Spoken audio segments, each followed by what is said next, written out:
নমস্কার বন্ধুগণ, আজ আবারও একটি খুবই সাধারণ কিন্তু জনপ্রিয় খাবার নিয়ে চলে এসেছি, যেটার নাম হলো এঁচোড়ের সবজি।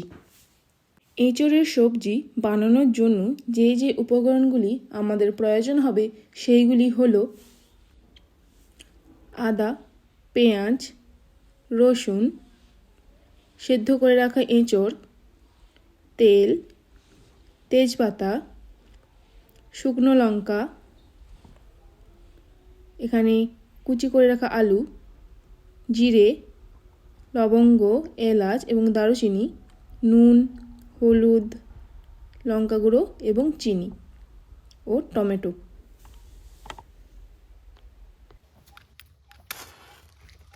প্রথমে আমরা উনান জ্বেলে নেব। উনান জ্বালানোর জন্য আমরা এখানে নারকেল পাতা ব্যবহার করেছি।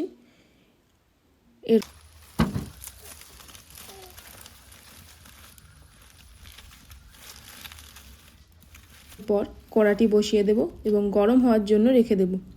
যখন গরম হয়ে আসবে কড়া, তখন আমরা এখানে 2.5 চামচ তেল ব্যবহার করছি। এখানে আমি সর্ষের তেল ব্যবহার করছি, আপনিও সর্ষের তেলটি ব্যবহার করার চেষ্টা করবেন। অন্য তেলে এর স্বাদ অতটা ভালো আসবে না। তেল গরম হয়ে যাওয়ার পর এখানে কুচি করে রাখা আলুগুলো দিয়ে দেব।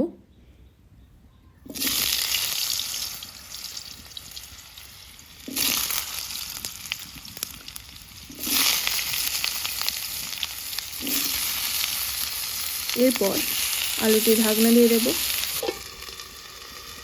আলুটি একটু ভাজা হয়ে আসলে একে নেড়ে চেড়ে আমরা লবণ ব্যবহার করে নেব। এখানে আমি 2 চামচ লবণ ব্যবহার করছি, আপনি এখানে স্বাদ অনুযায়ী লবণ দেবেন। এরপর আধ বাটি জল আমি ব্যবহার করে নিচ্ছি। এখানে জল দেওয়ার কারণটি হলো যাতে লবণটি আলুর মধ্যে ভালোভাবে প্রবেশ করে এবং আলুটি যাতে ভালো করে সেদ্ধ হয়ে আসে। এরপর যখন দেখবেন জলটি মরে গিয়েছে বা শুকনো হয়ে গিয়েছে, সামান্য পরিমাণে হলুদ দিয়ে দেব এবং এটিকে নাড়তে শুরু করব।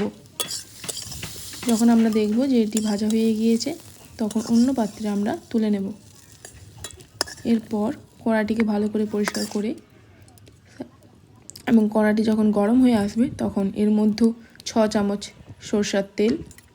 সরষের তেল দিয়ে আমরা কিছুক্ষণ অপেক্ষা করব, যতক্ষণ না এটি ভালোভাবে গরম হয়ে আসছে। এরপর এখানে চিনি দিয়ে দেব। চিনি দেওয়ার কারণটি হলো এখানে আপনার সবজির রং অনেকটা পরিমাণে ভালো হবে। যখন আপনি দেখবেন চিনিটি ক্যারামেলাইজ হয়ে গিয়েছে, এখানে একে একে নিয়ে নেব এলাচ, লবঙ্গ, দারুচিনি,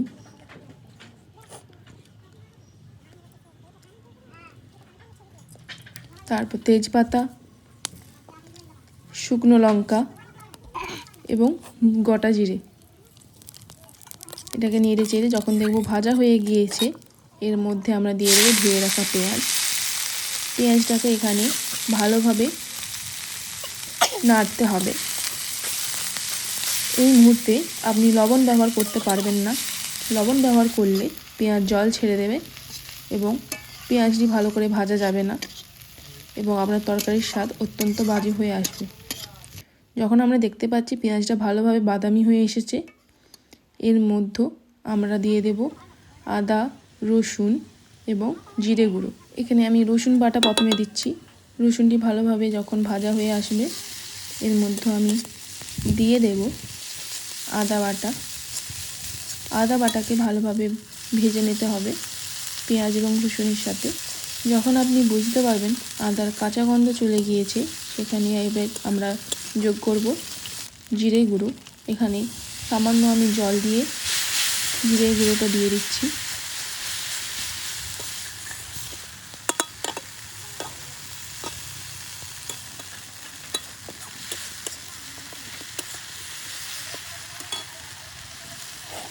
এখন আমি 1 চামচ হলুদ গুঁড়ো এবং 2 চামচ লঙ্কার গুঁড়ো দিয়ে দেব। আমাদের বাড়িতে আমরা একটু ঝাল খেতে পছন্দ করি, তাই আমরা এখানে 2 চামচ ব্যবহার করেছি লঙ্কার গুঁড়ো। আপনি চাইলে এটার পরিমাণ কমাতে বা বাড়াতে পারেন। এরপর আমরা কুচি করে রাখা টমেটো দিয়ে দেব।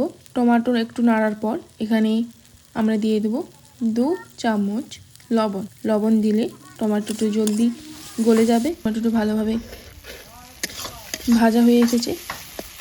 এরপর আপনি দেখতে পাচ্ছেন যে মশলা থেকে তেল ছেড়ে দিয়েছে।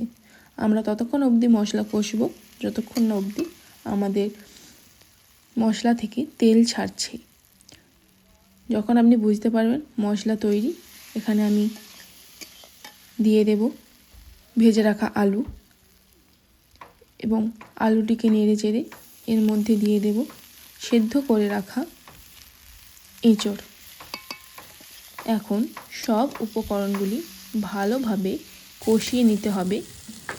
যখন এটি কষিয়ে নেওয়া হবে তারপর আপনি আপনার প্রয়োজন মতো জল ব্যবহার করতে পারেন। এখানে আমি 1/2 লিটার জল ব্যবহার করেছি এবং আমি এখানে উনানের আঁচটা বাড়িয়ে দিয়েছি।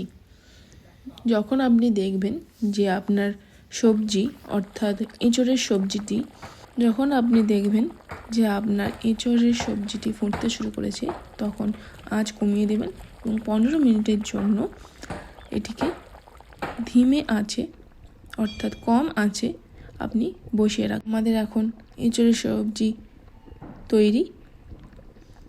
এরপর আমরা দেখে নেব আমাদের ক্ষুদে সদস্যের এঁচোড়ের সবজি খেয়ে কেমন লাগলো। চলুন জেনে নিই ওর কাছ থেকে।